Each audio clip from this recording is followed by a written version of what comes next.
Hello everyone, আসসালামু আলাইকুম। সবাই কেমন আছেন? আশা রাখি সবাই ভালো আছেন। সবাইকে অগ্রিম ঈদ উল ফিতরের শুভেচ্ছা। যেহেতু আজ চাঁদ রাত, ঘরে সব কিছু পরিবর্তন করার জন্য আমার বউ লিজাকে, পাশাপাশি আমি ওকে হেল্প করে দিয়ে যাচ্ছি। ঘর গোছানোর পাশাপাশি আমার বউ লিজাও রান্নার কাজটাও সেরে ফেলছে। ঈদের জন্য যা যা রান্না আয়োজন হচ্ছে তা হলো মুরগির রোস্ট, গরুর রেজালা, ডিম বোনা, আর আমার পছন্দের খাবার তো থাকবেই, সেটা হলো ফিরনি। সবাইকে ঈদ উল ফিতরের শুভেচ্ছা। আজ যাচ্ছি ঈদ উল ফিতরের নামাজ আদায় করার জন্য ইউনিভার্সিটি মাঠে। সেখানে সকাল 7:30 আমাদের নামাজ শুরু হবে। আমার খুব ইচ্ছা ছিল ছেলেকে নিয়ে ঈদের নামাজটা আদায় করবো, কিন্তু ঘুমিয়ে গেছে, জন্য পারলাম না। নামাজ পড়ার উদ্দেশ্যে বাসা থেকে বের হয়ে গেলাম। তো গেছে নামাজ পড়তে। এখানে আমার মুরগির রোল, গরু মাংস এগুলো রান্না শেষ। এখন পোলাওটা বসায় দিছি, আর চাল এগুলো ধুয়ে নিয়েছি, গরম পানি করে নিয়েছি। তো এরপর আমি ফিরনিটাও রান্না করে ফেললাম। তো এই ফাঁকে আমার রান্না বান্না সব শেষ। আলহামদুলিল্লাহ মাঠের দিকে চলে আসছি, এখন মাঠের দিকে প্রবেশ করবো ইনশাল্লাহ। আমি মোটরসাইকেলটা পার্কিং করে তাকবীর পড়তে পড়তে মাঠের ভিতরে নামাজ পড়ার জন্য ভিতরে যাচ্ছি। নামাজ আদায় করার জন্য সবাই মাঠের দিকে চলে আসছে।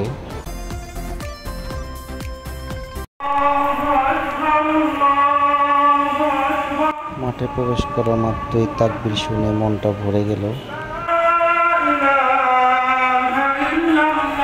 মাঠে প্রবেশ করে দেখি মাঠ পুরোপুরি অনেকটাই ভরে গেছে। আর কিছুক্ষণ পরে নামাজ আরম্ভ হবে, তার জন্য সবাই নামাজের জন্য প্রস্তুত হচ্ছে।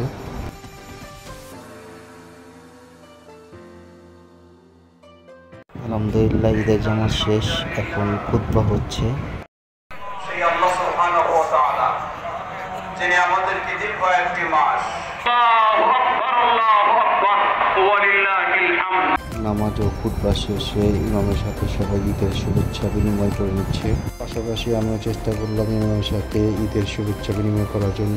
নামাজ শেষে যার যার গন্তব্যের দিকে রওনা হয়ে গেছে। আলহামদুলিল্লাহ ঈদের জামাত শেষ হয়ে গেছে। আল্লাহ কাছে অশেষ শুকরিয়া যে ইউনিভার্সিটি মাঠে এসে ঈদের জামাত আদায় করতে পারছি। অনেকে ঢাকার দূর দূরান্ত থেকে এসেও ইউনিভার্সিটি মাঠে নামাজ আদায় করে। সারাদিন বসে ঘুমিয়ে টাইম পাস করার পর সন্ধ্যার পর চলে আসলাম ছেলেদের নিয়ে ধানমন্ডিতে। এই বিল্ডিংয়ে একটা রুফটপ রেস্টুরেন্ট আছে, তার জন্য এখানে আসা। রেস্টুরেন্টের নাম হলো দ্য ফরেস্ট লাউঞ্জ। লিফটে চড়ে আমার ছোট ছেলে অনেক ভয় পাচ্ছে। লিফটের 15তেই রেস্টুরেন্টটা করা হয়েছে। আমরা এখন রেস্টুরেন্টের ভিতরে চলে আসছি। রেস্টুরেন্টের ভিতরে বুফের সিস্টেমও আছে। রেস্টুরেন্টের ভিতরটা অনেকটাই সুন্দর, তা মুগ্ধ হওয়ার মতো। এখন আমরা রেস্টুরেন্টের রুফটপের দিকে যাচ্ছি।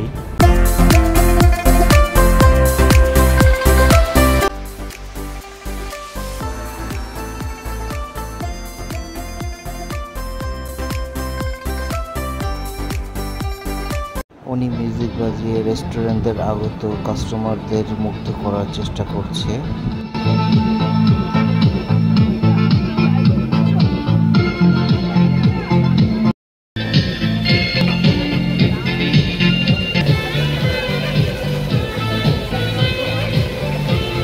আমার ছেলে রেস্টুরেন্টের ভিতরে একা একা দৃশ্যগুলি উপভোগ করছে। আর এটা হচ্ছে বারবিকিউ কিচেন।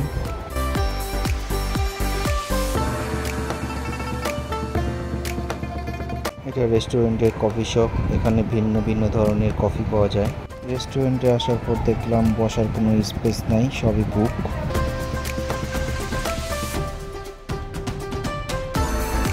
রেস্টুরেন্টের উপরে ফাঁকা না থাকার কারণে নিচে চলে আসলাম। রেস্টুরেন্টের ভিতরে কিছু ছবি টবি তুলে সিদ্ধান্ত নিলাম বের হয়ে যাওয়ার, কারণ ছোটো ছেলে ডিস্টার্ব করছে। ওর মাকে বললাম চলো অন্য কোনো রেস্টুরেন্টে চলে যাই। ওই রেস্টুরেন্টের অপপাশে চলে আসলাম ঢুসা এক্সপ্রেসে। এখানে এসেও দেখি একই অবস্থা, অনেকের টেবিলে বসার জন্য অনেকক্ষণ যাবতীয় অপেক্ষা করছে। আমরা একটা ছোট স্পেস দেখে আমরা অপেক্ষা করা শুরু করলাম।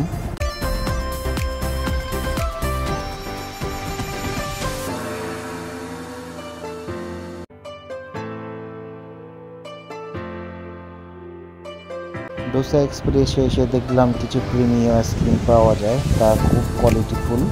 দীর্ঘ আধা ঘন্টা পর যে বসার জন্য টেবিল খালি পেয়েছি। খাবার মেনুটাও আমাদের হাতে চলে আসছে, আমরা দেখে নিচ্ছি। খাবার মেনু দেখে আমরা একটা ডোসা মশলা অর্ডার করলাম।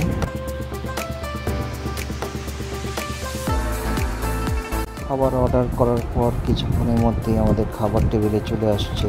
আর ডোসা এক্সপ্রেসের খাবারের স্বাদ তো বলার বাইরে, বলতেই হয় না।